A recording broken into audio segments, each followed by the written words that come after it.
You must understand. Once we were like them. We were once spectrals. Non-corporeals with living bodies.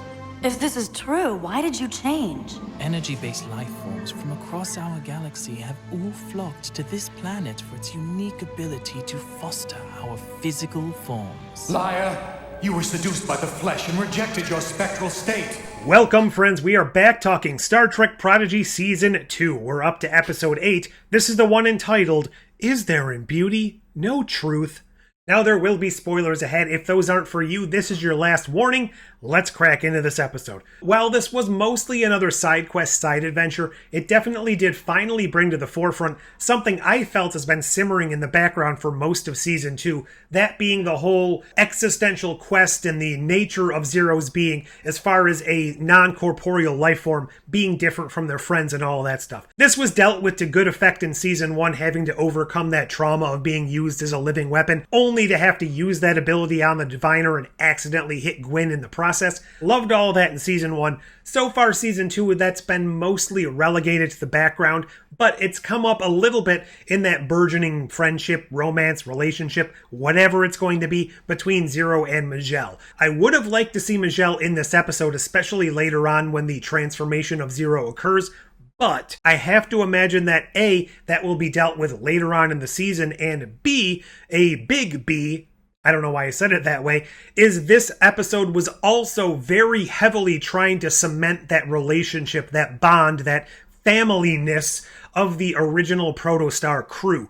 And since we've gotten a lot of the time clues and warnings from the future or whatever they are, stating things like, you need to stick together, you need to find each other, I have to imagine this was really trying to hammer home that point, that this is a family unit, this is a tight group that just sticks together through everything, and they kind of go through these things with each other and all grow and learn together. So that's probably the secondary thing we were trying to learn in this episode, outside of the exploration of Zero's nature and being. It was a fun time seeing Zero try to experience all of these new emotions and new tastes and new senses. It was kind of a bit reminiscent of Data going through the same thing when he first got his emotions chip, just done to a slightly less comedic effect. I'm also not entirely certain how I feel about this colony of non-corporeal beings. Most of them were great. That head person they were definitely playing up to be a bit sinister, but at the end of the episode it was kind of played off as, well, no, not really. It was just allowing Zero to make up their own mind.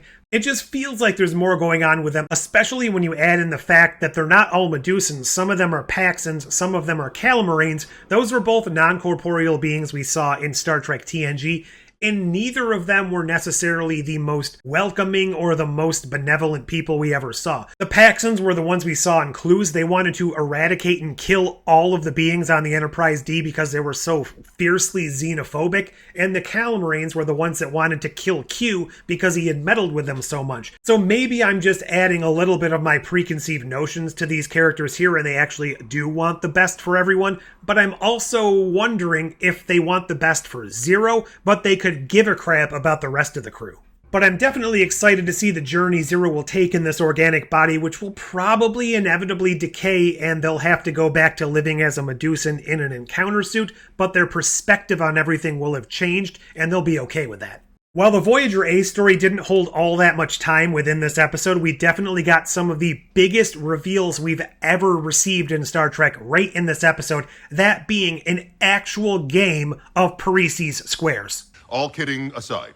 It was fun to see that. I was a little bit disappointed that they have already resolved that kind of hologram duplicate situation, but I'm also a little bit happy they didn't drag it out over the course of the rest of the season. It is a little bit questionable in my mind what they did with these holograms, because they explicitly stated to us when they created them, they were imbued with the memories, the thought processes, the everything that would make them a real actual person that thinks they are the real actual person from the crew. And they just so callously ended the program, kind of like they did with Moriarty back on TNG. So are we going to get a bunch of these hologram kids coming back later on kind of bent on revenge because they were just deactivated and treated like lower tier citizens? I don't know. I'm definitely overthinking this, but especially considering we have the Doctor, the EMH from Voyager on board, who has fought for his holographic rights to just kind of shut these people off. Definitely overthinking it, but that really did run through my mind quite a bit during this episode.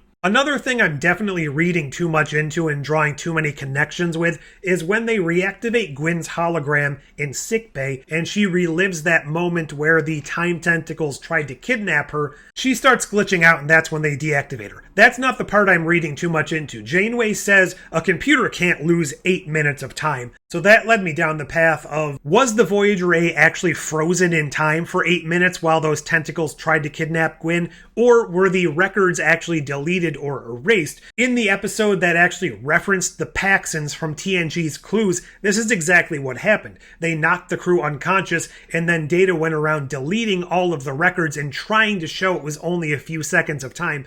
It just seems that Prodigy is so deep in the lore of Star Trek, they wouldn't just throw in a reference to a species from a very specific episode and then enact a very similar plotline to that episode if there isn't a real connection, or I'm definitely overthinking it, and that's probably more likely. I'm also very curious about the physical forms chosen by these non-corporeal entities. Is this a pre-existing species within the Star Trek universe? Did they cobble together and bioengineer this alien-looking form for some reason? Why did they all choose the same general form instead of just kind of picking any sort of thing they could look like?